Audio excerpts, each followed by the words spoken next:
great song. Please turn your Bibles to the book of 2 Samuel, chapter 9.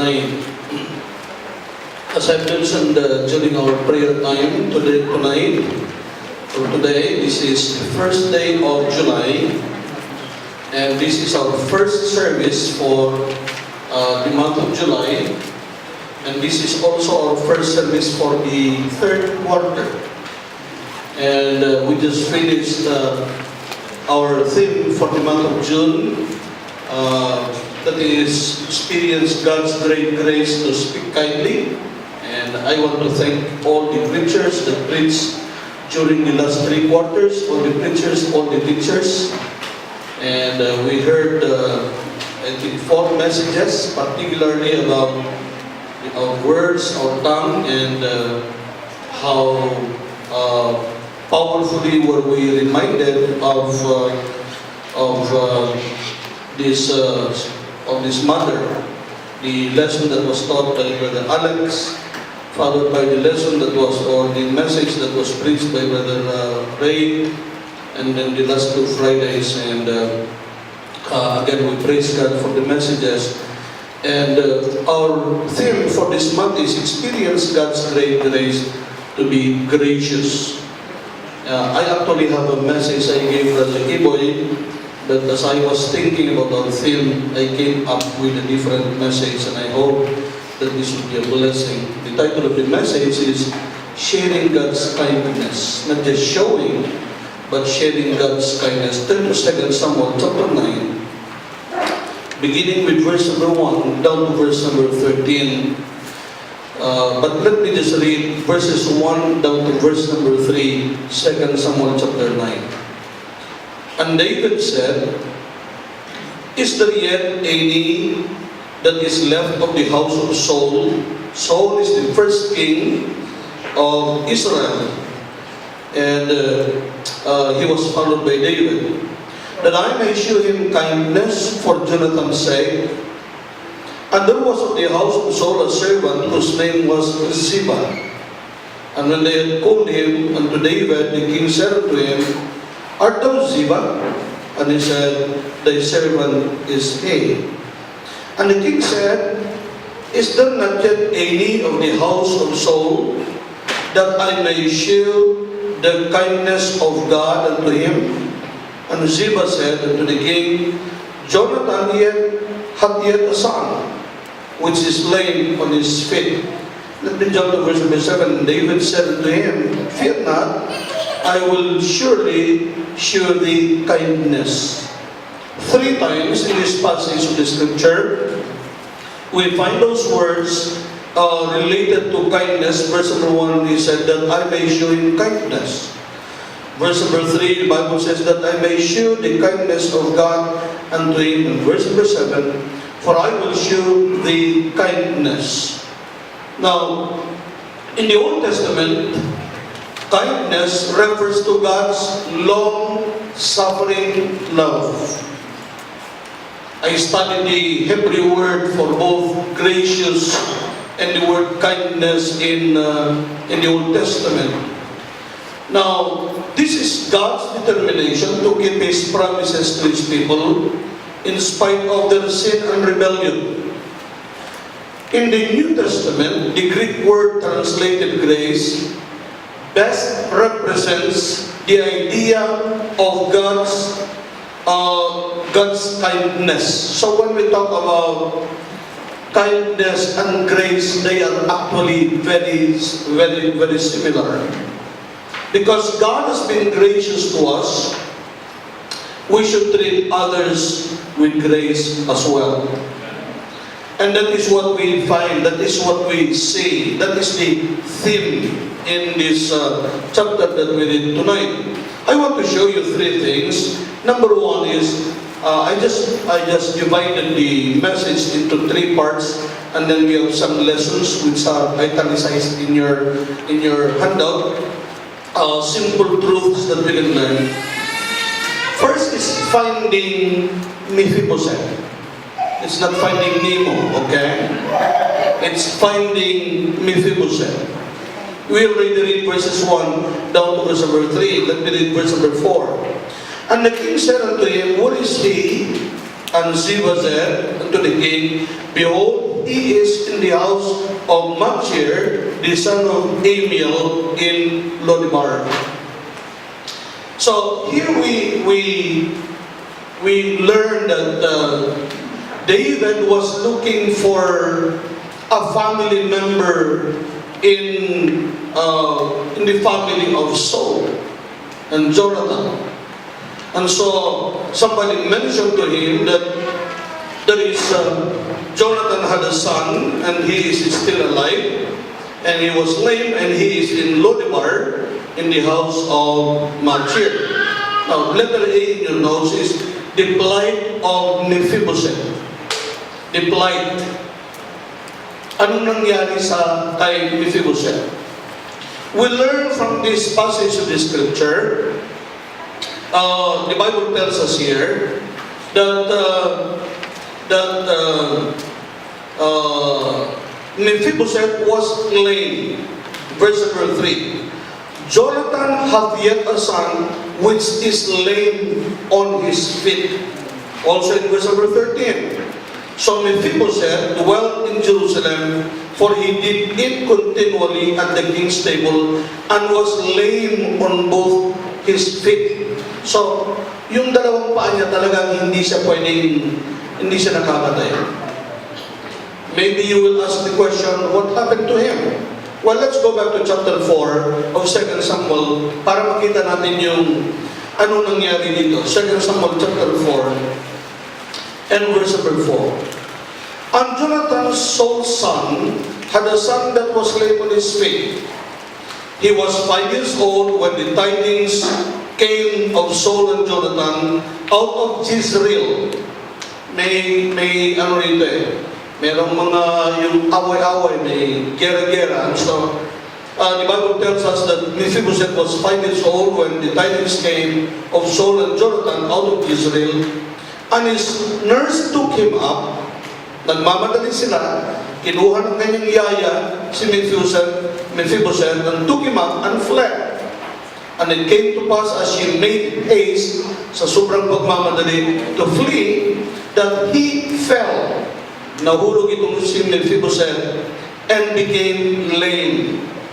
The Bible tells us, and his name was Mephibosheth. So he was lame. Mahirap po na kalagayan nito. It's very difficult. Now, when you're lame, mobility, and so it's just hard. But you know, there is something we can learn here. Sometimes our painful experiences or our problems they could be blessings in disguise. Amen? Yung mga pinagdadaanan natin ng mga problema, minsan, actually they are blessings. He is the lone survivor dun sa family nila. Okay? And we see that the Lord preserved his life. Romans 8:28, the Bible tells us, and we know that all things work together for good to them that love God, even to them who are the called according to His purpose. Blessings in disguise. Sometimes we do not understand what God is doing in our life.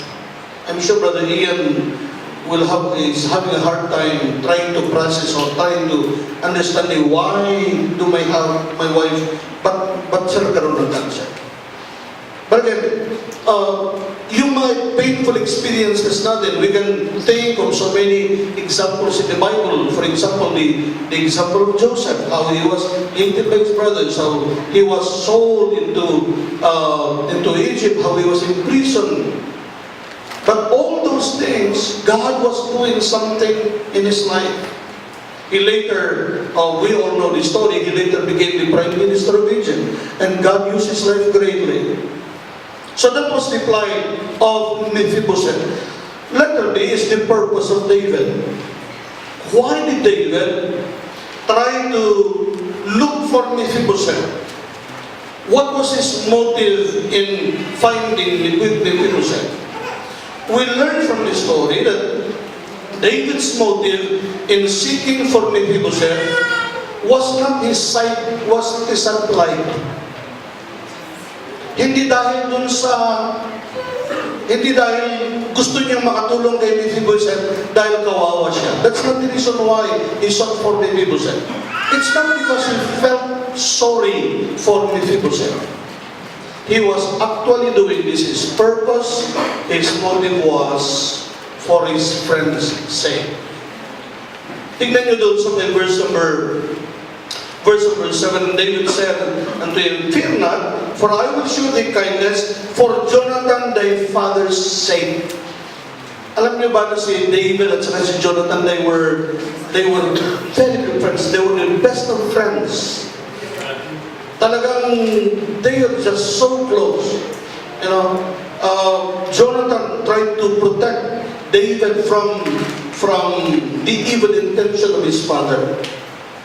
And so, David was showing kindness, sharing kindness to Mephibosheth, not because he felt sorry for Mephibosheth, but because he was honoring a covenant with his friend. Alam niyo, when we share kindness, it's not necessarily because of the person that we're helping. When we share kindness, we do it for the sake of the Lord Jesus Christ. Amen. We do it to honor the command of the Lord Jesus Christ. Kasi yun naman ang kabilin-bilinan ng ating Panginoon. As ye have therefore opportunity, the Lord said, let us do good unto all men, especially to them who are of the household of faith. In fact, since I was preparing the lessons for the different classes that we have this quarter, I was going through the book of 2 Corinthians again, chapter 8 and chapter 9. And in verse 13 of chapter 9, look at that, 2 Corinthians 9:13. Once by the experiment of this ministration, it's talking about the giving, they glorify God for your professed subjection unto the gospel of Christ, for your liberal distribution unto them and unto all men. Do you see that? So the church in Macedonia, Paul was writing to the church in Corinth, and he was using the example of the church in Macedonia. The Christians in Macedonia, they were supporting, they were helping, not just the churches, but they were helping others who were in need. So that was the purpose of David. It was to honor the covenant of a friend. How much more should we show kindness to obey the command of our Savior? Amen? Kaya pag may tinutulungan tayo, pag may mga nangangailangan, if there is a need, when we show kindness, it's not necessarily because of who the person is. Kasama natin sa church, tulungan natin yan. Yes, that's a good reason. What about kung hindi pa na natin kasama sa church? See, he was doing this to honor the covenant of a friend. Meron silang covenant ng kanyang kaibigan. And we do this to honor the command of our Savior. We can show kindness to anyone if we will do it for the sake of the Lord Jesus Christ. If you will do this for that person, mahirap gawin yan eh. Especially if you don't know the person. Your reason is, why should I help the person? Why should I care for the person? I don't know him.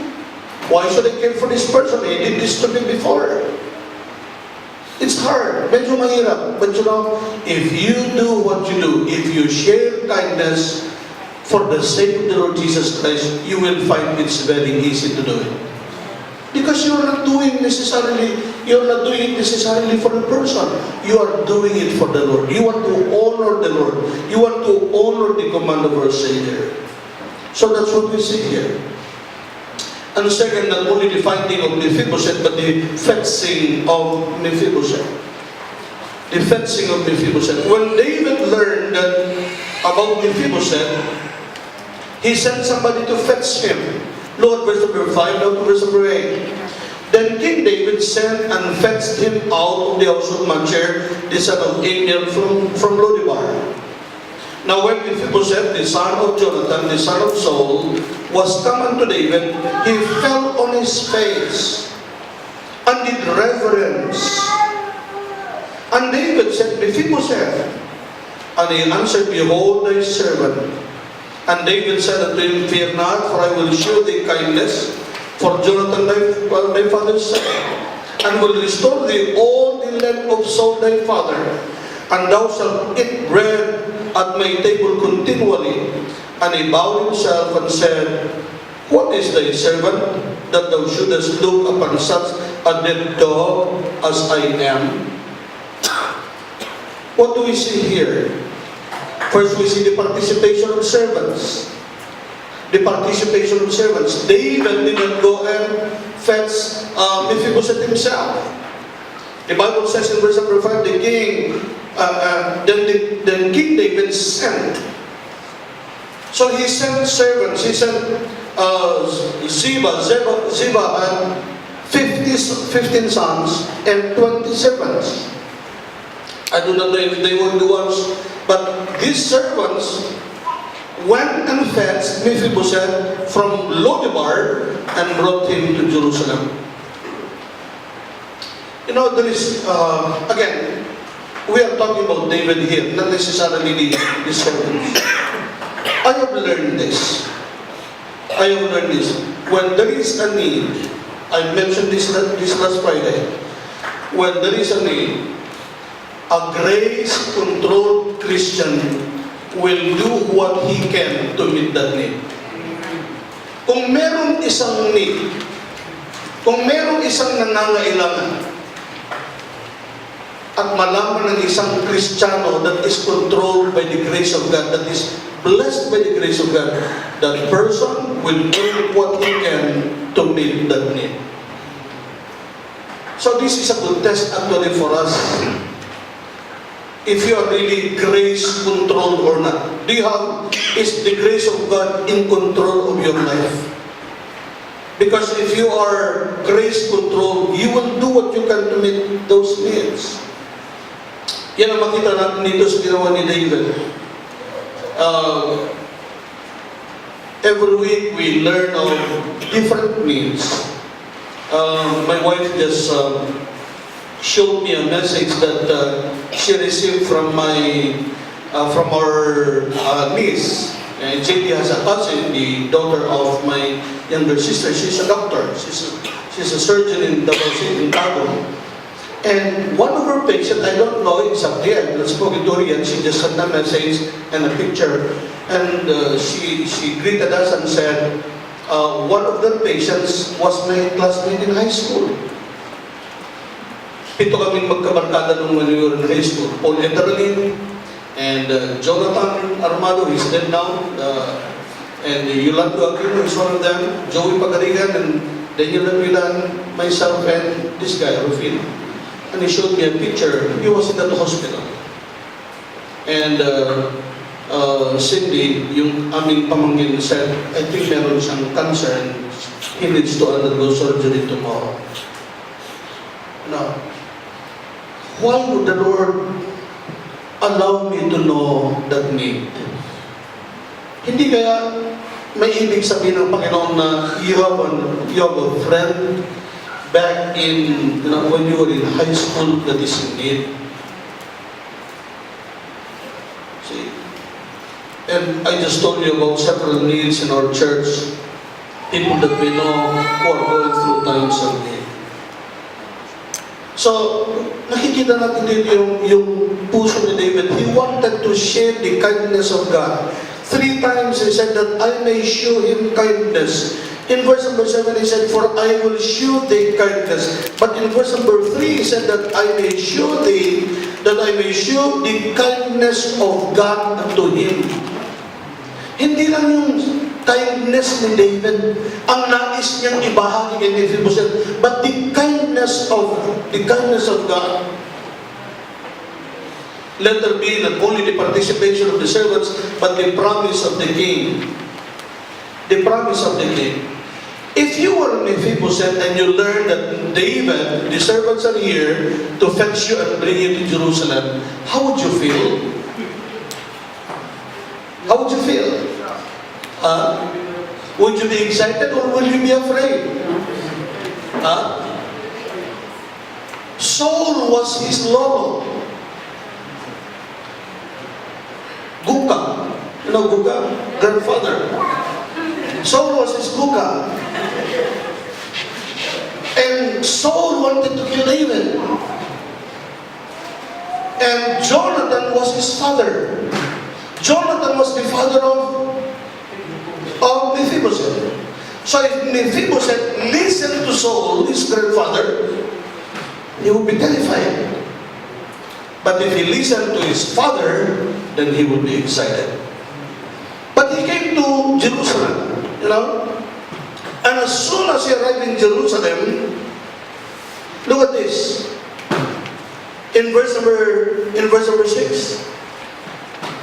The Bible tells us here, now when Mephibosheth, the son of Jonathan, the son of Saul, was come unto David, he fell on his face and did reverence. What is the first thing that David said?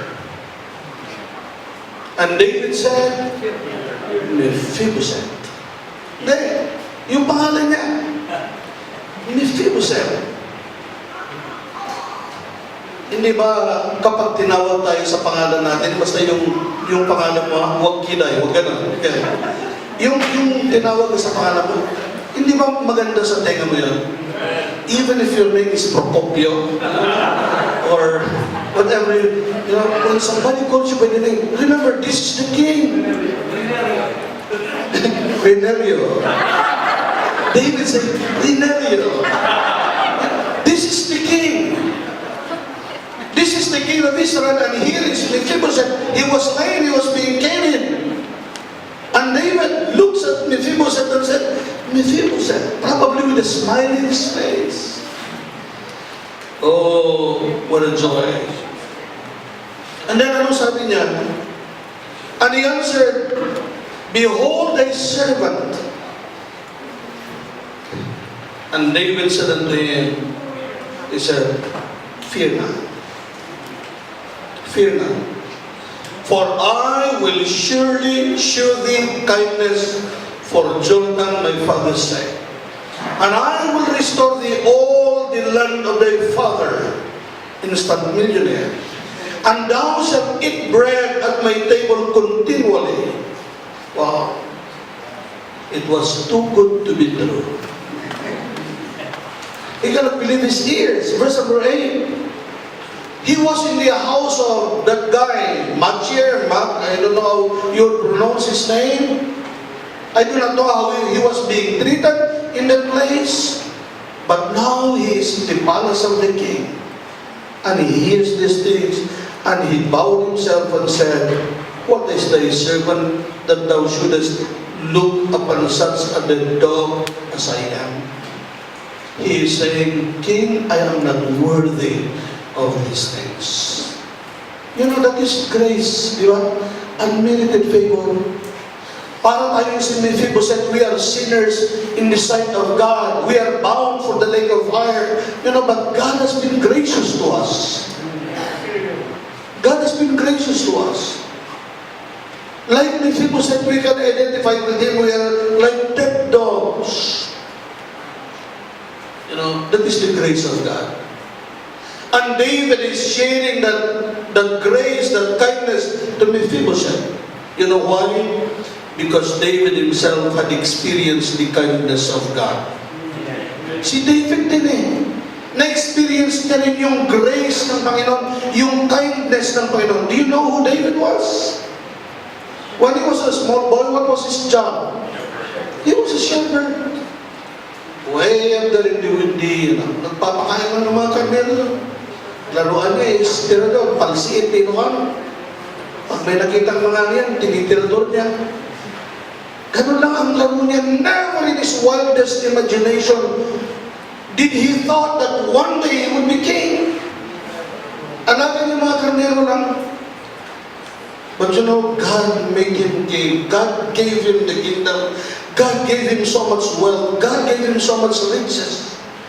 And David realized this is the kindness of God in his life. He experienced the kindness of God to a great degree, and now he is sharing that kindness. Sana ganun din tayo. Tayo na naka-experience ng biyaya ng Panginoon, i-share naman natin yung grace na yan sa iba. Let's share that grace to others. If you experience the great grace of God, you owe it to the Lord to share that grace to others. Yan ang purpose ng Panginoon. He wants to use you as a channel. He wants to use you as a blessing. Daluyan ng kindness ng Panginoon. Daluyan ng grace ng Panginoon. Daluyan ng biyaya ng Panginoon. You're a channel from to whom the grace of God, the kindness of God, the blessings of God should flow. So we see the finding of Mephibosheth. Now we see the fencing of Mephibosheth, and thirdly, the last is the feeding of Mephibosheth. This is not just one time. We are talking about provision here. Beginning with verse 9, down to verse number 13, then the king called Ziba. Tinawag lang ni king si Ziba. Do you know who this Ziba is? He is the servant in David's kingdom, but you know what? This is a very deceptive person. And he is also a liar. Pero servant ni David ito.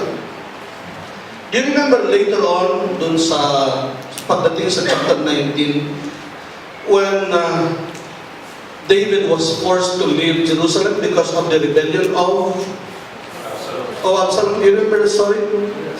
And so, David was leaving and Ziba came. Remember, ang master niya, we will learn later on that is Mephibosheth. Okay? And then David said, what about Mephibosheth? What did he say? What is your master? He said, i-paraphrase naman niya, he decides to stay because now he knows you will be expelled, there will be another king, so he chooses to be with another king. But he lied. Ang sinabi niya kay Mephibosheth, saglit lang, ayusin ko lang yung kabayo ng sasakyan, magbabalikan kita. Pero he left. And so David was forced to leave Jerusalem thinking that Mephibosheth was ungrateful. And the time came na bumalik na si David. And now he is facing Ziba. Now he faced Mephibosheth. Sabi niya, kung sa ilong mo, pag-insoknaan niya si Mephibosheth. Ba't hindi ka man lang napakita nung panis ako? And now, Mephibosheth told David what really happened. He was a deceitful guy.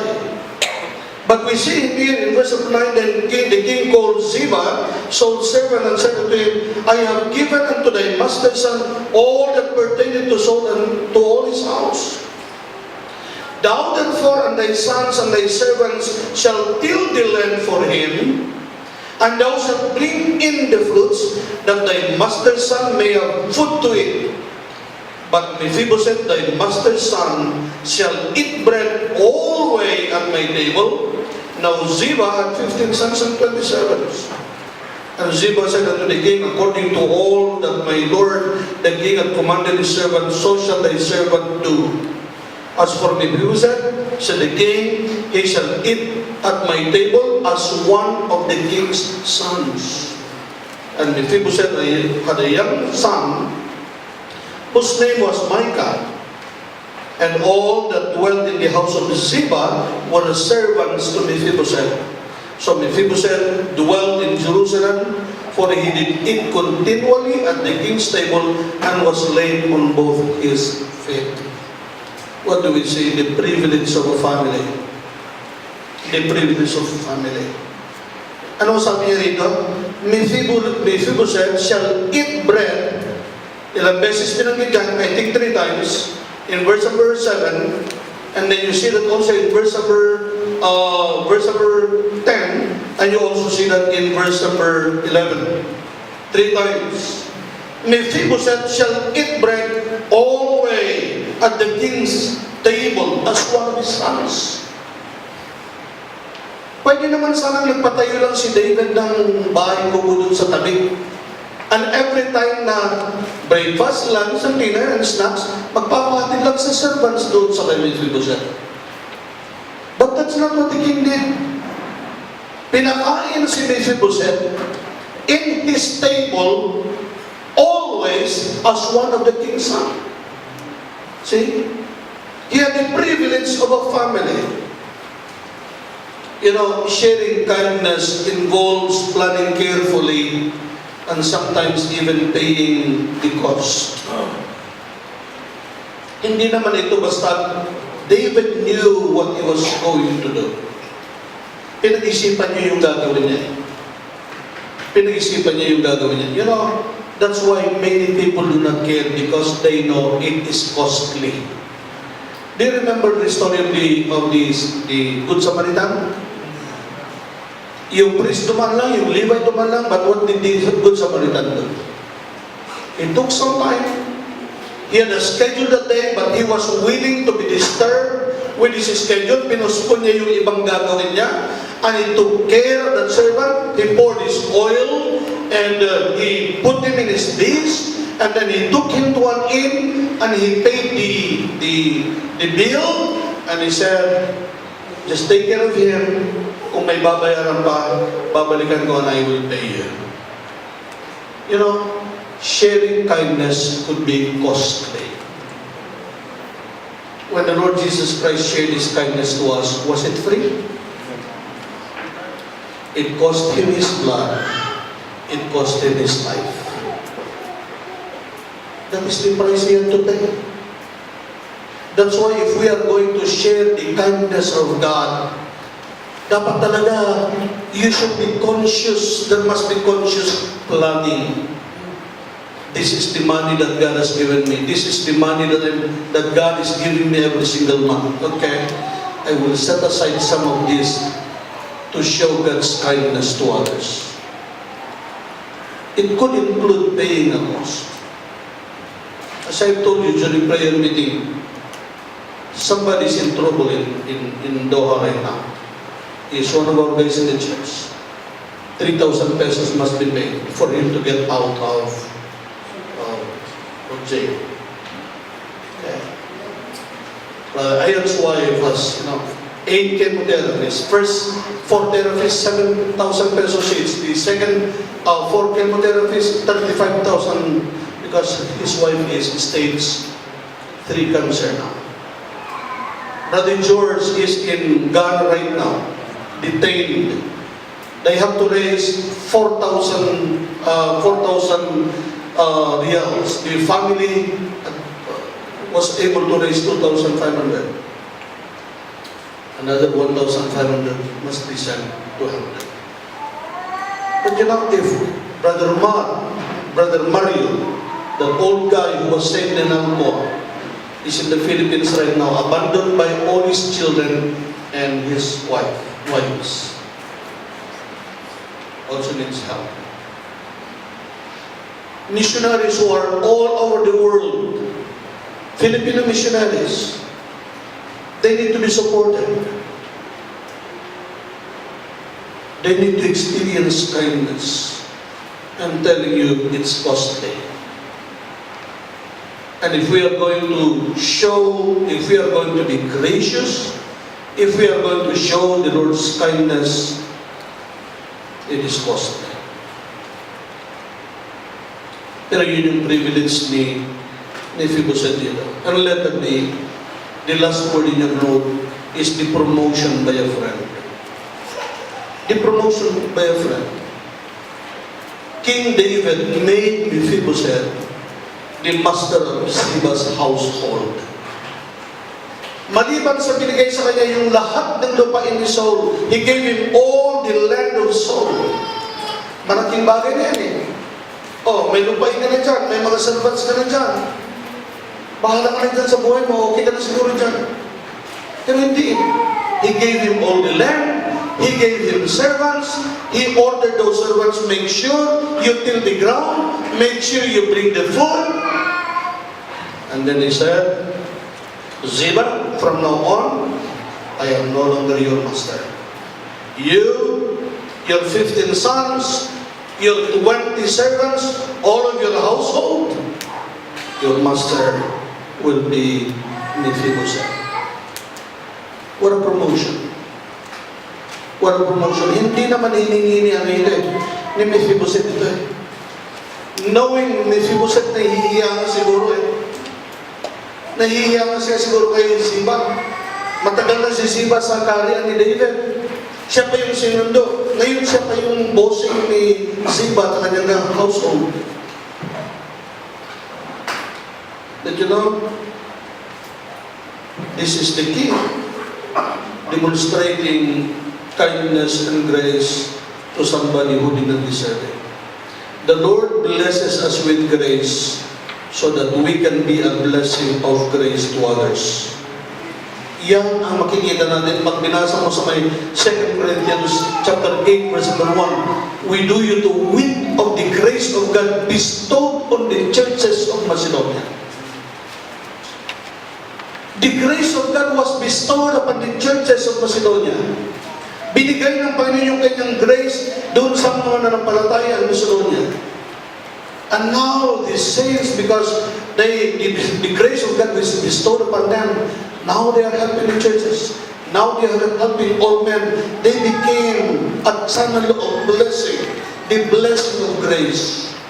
We find also the truth in Acts chapter 4 and verse number 33 when the Bible says, and great grace was upon them all. Anong ginawa nila? They sold their houses, they sold their possessions, and gave the money to the church. I'm not saying you do that. But how can they do those things? It's so hard to do those things. But you see, they had been blessed by the grace of God, and what they are doing is sharing that grace that they have experienced. We all have experienced the loving kindness and loving favor, the grace of God. He wants us to share that grace and kindness to others. The Bible tells us in 1 Peter chapter 4 verse 10, as every man had received the gift, bawat isa sa atin, every man had received the gift. Natanggap natin yung biyaya na yan. It's a gift. Remember, even so, minister the same. Kung ano yung natanggap mo na biyaya, and that is the blessing of grace, you minister the same. Ano yung ibig sabihin? You share the grace that God has given you to one to another. Ano sabi ng verse?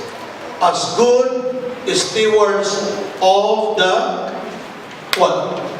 Of the manifold grace of God. Ganun pala yung grace. Steward pala tayo hindi lang sa pera. Steward tayo hindi lang pala sa time. We are stewards not only of finances, not only of money, we are also stewards of the manifold. That means the bountiful, the sufficient grace of God. Pinagkatiwala lang pala yung grace na yan. So dapat yung grace na yan should be used. And it will be used to demonstrate, to share kindness to others. It's hard to share kindness without the grace of God. What a beautiful story.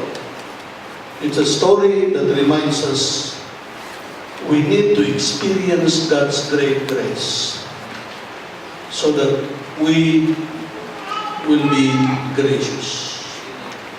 I hope that we will remember this message, simple message. My Lord, we thank you for what you have taught us this evening about the man who was nothing but experienced your great grace and became a king, the man after God in your own heart. And we see this man sharing your kindness to others who do not deserve it. Help us, Lord, to be like him. More than that, help us, Lord, to be like you. We ask and pray this in Jesus' name. Every head bowed, every eye closed, we will not have the invitation. Just a simple response from God's people. Will you be ready to show kindness to others? You have to count the cost. You have to fight, you have to fence, you have to feed. That alone requires planning. That alone would mean it will cost you something. You are surrounded by Mephibosheths. In your family, relatives, your friends, in your workplace, there are plenty of Mephibosheths there. People who do not deserve your kindness. Katulad mo rin na you do not deserve the kindness of God. But because you receive a kindness you did not deserve, now you are willing to share a kindness that others may not deserve. When every head are bowed and eyes are closed, no one is looking, who among us will say tonight, Pastor, God spoke to my heart tonight. Please pray for me. Will you raise your hand? Wonderful response. That's good. Lord, we thank you for those hands that are raised tonight. We thank you, Lord, for your word. Dear Holy Spirit, we thank you for blessing our heart with your precious word tonight. Lord, help us use our lives to be channels of blessing, to be a channel of your grace, to be a channel of your kindness. Be with us even as we end this service tonight. In Jesus' name we pray.